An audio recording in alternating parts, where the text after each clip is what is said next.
kita kembali dalam Malaysia hari ini. Istimewa sempena Carnival Jom Hebot dan eksklusif dari JB. Dan saya berada di dalam helikopter eksperimental UTM yang dah meraihkan ulang tahun ke-30 ini. Dan ini sesuatu yang sangat mengujakan. Saya baru saja diberi tunjuk ajar tentang perkakasan ataupun cara mengendalikan helikopter ini. Di kaki ini dipanggil pedal, macam pedal nak tekan minyak dan sebagainya lah. Kemudian ini dipanggil alat macam gear ni dipanggil cyclic, dan kemudian di sini dipanggil kolektif. Jadi ketiga-tiga ini mempunyai fungsi untuk memastikan penerbangan sebuah helikopter itu mantap dan berjaya mengikut hala tuju yang dimahukan. Jadi kalau saya gerakkan seperti ini, nampak pergerakan kepada kipas di atas. Mari saya tunjuk sikit. Okey, sekarang saya tarik kolektif ini. Kalau anda nampak pergerakannya, nampak mengujakan sungguh. Jadi saya baru dapat tengok. Jadi ini perkara yang sangat penting untuk diajar ataupun dalam proses pembelajaran kepada pelajar-pelajar di UTM. Saya nak minta keluar sempit juga ni, ataupun saya yang dah makin besar. Bismillah. Okey. Orang punya ni jaga baik-baik. Saya nak bersama dengan tetamu kita hari ini, Dr. Muhammad Sharif Amor, Ketua Projek Helikopter UTM. Assalamualaikum. Khabar? Okey, dan di sebelahnya ialah Profesor Madya Insinyur Dr. Syuaimi Mansor, Ketua Projek UTM untuk UAV. Ini nanti kita cerita ya. Okey, saya sekarang ni mula-mula teruja dengan helikopter ni kerana ia dibina sendiri. Ya. Dibina sendiri daripada tube yang sebatang, besi kan? sebatang, dan berjaya menghasilkannya. Okey, apa tujuan dibina helikopter eksperimental ni? Tujuan utama kita terutamanya adalah sebagai platform untuk kita buat penyelidikan seterusnya. Okey. Kan? Dan goal terakhir sekali adalah supaya helikopter ni mampu terbang lah. Mampu diterbangkan. Jadi memang tujuan kita memang akhir sekali untuk terbang. Tapi sebagai yang permulaan, platform ni hanya untuk sebagai platform untuk penyelidikan seterusnya. Penyelidikan dan juga untuk pembelajaran lah. Pembelajaran untuk kepada para pelajar dan sebagainya. Okey, doktor, kalau kita kan sekarang dia macam-macam jenis helikopter kan, dengan sistem komputer dan sebagainya. Jadi ini seolah-olah seperti fundamental basic helikopter 101 lah kiranya kan. Dan lebih bersifat mekanikal.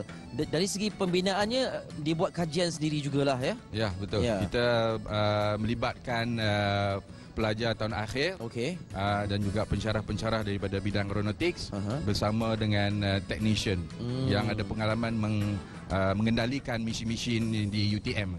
Okey. Dan untuk memastikan bukan sekadar membina saja, satu persatu dapat dipasang, kemudian ultimately atau akhir sekali kita mahu melihat helikopter ini terbang. Apa prosesnya sebenarnya? Adakah ikut blueprint terus pasang ataupun satu demi satu ini nak letak di mana dan sebagainya?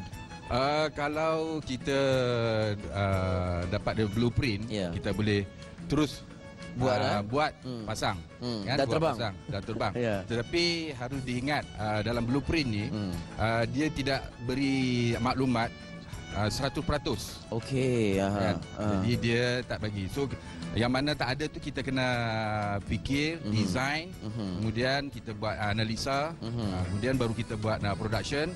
Contohnya seperti ini, kalau kita tengok dalam blueprint memang tak ada blueprint kan. Dia panggil apa? Dia panggil ni? Dia panggil fuselage dia, cockpitnya lah. Okey. Dan contohnya lagi adalah seperti gearbox ini. Alright. So dia tidak bagi detail. Kan bagi detail. So kita akan duduk bersama dengan technician apa semua dan kita redesign tengok supaya dia tidak, sebab ini benda yang berputar kan, jadi kita kena pastikan supaya bila dia pusing itu lancar. Kan dah lancar. Okey.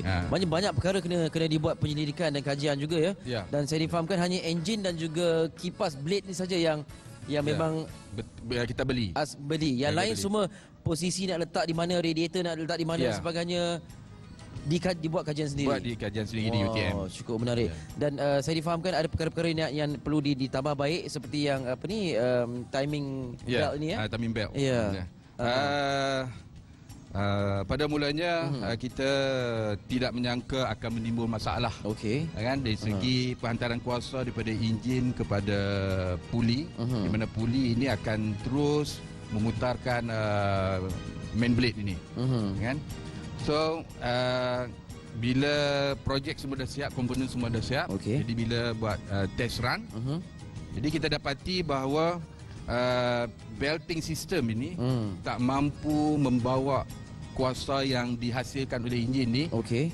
ke puli ini. Berlaku kegelinciran. Okey, sleeping okey.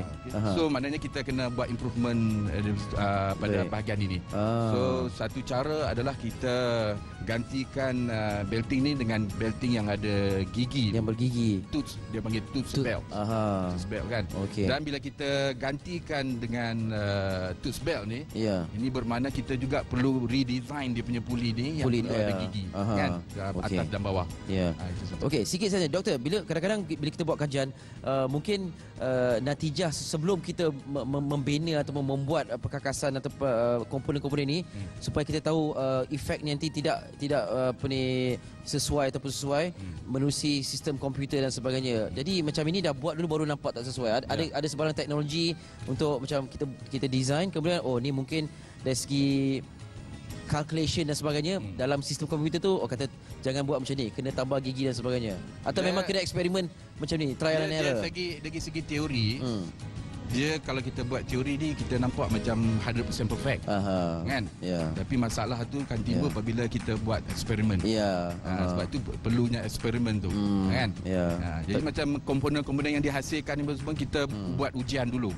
Kan, ujian yang komponen yang individu, kan? Tetapi bila siap dipasang, kita uji pula lagi, baru masa tu timbul masalah lah. Tapi bagus juga trial and error kan. Jadi kita tahu di mana kelemahan supaya dapat diperbaiki. Ini ada logo JDT yang buatkan saya teruja ni, ada signifikasi tertentu. Tak ada, sebab ni Johor ni dia famous dengan JDT kan.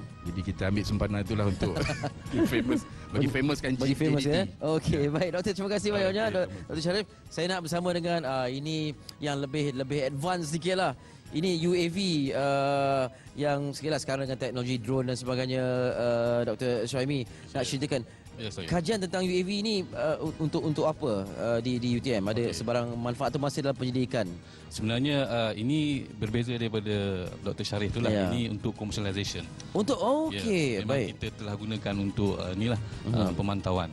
Dan projek ini sebenarnya telah bermula daripada 5 tahun dulu. Dan dia kerjasama dengan sebuah syarikat yang memang terkenal lah dengan UAV di Malaysia, Unmanned System Technology, di Sitarat Melaka. Jadi memang ini adalah kolaborasi dengan mereka. Dan dah terbang lah sebenarnya? Dah terbang semua dah. Dan ambil gambar semualah semuanya. Cuma ini kita tak bawa yang the size yang sebenar lah. Ini untuk makluman anda, ini model untuk dibuat ujian dalam terowong angin ya? Yes, ya. Untuk tengok aerodinamik dan sebagainya. Itu yang penting sebab dia punya airframe dia tu, itu yang kita nak tahu sama ada bentuk-bentuk tadi memberikan kestabilan atau tidak kepada pesawat terbang tadi. Ini skala berapa?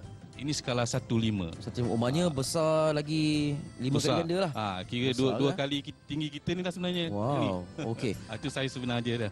Alright.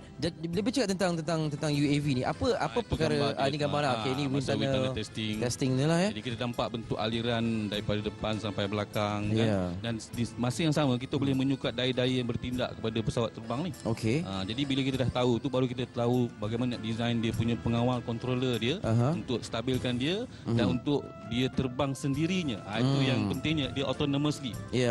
Kita define dia punya flight plan dia tu, nanti dia akan terbang dengan sendirinya. Itu yang buatkan kita rasa sangat tuju. Maksudnya dia seolah-olah macam burung lepas kan, kemudian ikut saja laluan yang dah ditetapkan kemudian ni. Okey, dengan mungkin dari segi ujian testing lah di udara, sebab keadaan cuaca di Malaysia ni dengan anginnya, dengan ributnya, jadi bagaimana, adakah itu cabaran untuk UAV? Itu satu cabaran kepada UAV, tapi kita ambil itu sebagai challenge untuk kita buat penyelidikan lagi. Sekarang ni ada research penyelidikan, saya ada beberapa orang PhD student sekarang.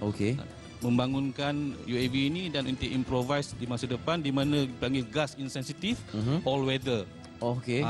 Sebab Malaysia hujan memang masalah kan, kadang-kadang kipas tu, hujung-hujung kipas tu boleh pecah-pecah kerana air hujan sebenarnya. Betul. Sampai begitu sekali Jadi kita buat pengujian yang tu tentang kesan hujan.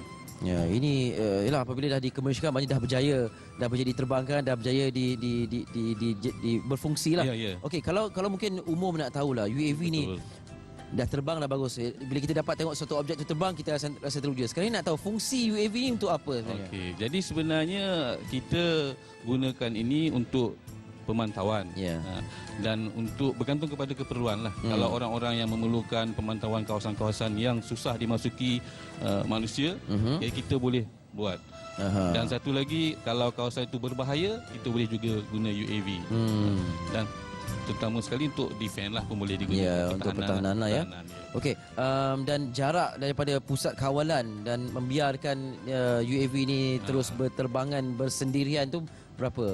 Dia bermula kita dulu dalam beberapa kilometer sahaja. Okey. Sekarang kita boleh mencapai setakat 200 kilometer radius. Wah, dah boleh nak sampai KL dah. Maksudnya kalau kita pakai GPS, kita boleh kawal jauh lagi. Ya. Tapi kita sebenarnya ada radar sistem kita sendiri yang boleh berkomunikasi dengan pesawat terbang tu sejauh 200 km. Secara eksklusif lah. Ya, secara eksklusif. Maknanya radar tu hanya untuk berkomunikasi dengan, memang tidak akan diganggu lah. Tidak akan diganggu. Oh wow.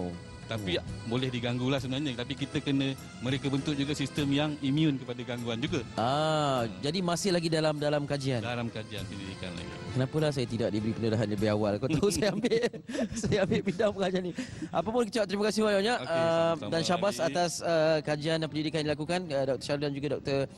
Syarif dan juga Dr. Syaimi. Okey. Terima kasih banyak-banyak. Terima kasih beri kesempatan kepada kami untuk belajar macam-macam. Jadi anak-anak yang menonton sekarang ni, kalau anda rasa ada bidang lain yang ingin anda ceburi ataupun anda tertarik bila tengok macam mana kapal terbang yang berat macam tu boleh berada di udara, inilah antara fundamental yang kita perlu tahu. Dan kita nak terus bersama dengan Fitri dan juga Zaim untuk pengisian yang seterusnya. Ada cerita juga tentang UTM. Alang-alang dah 30 tahun bersama Johor kan? Silakan.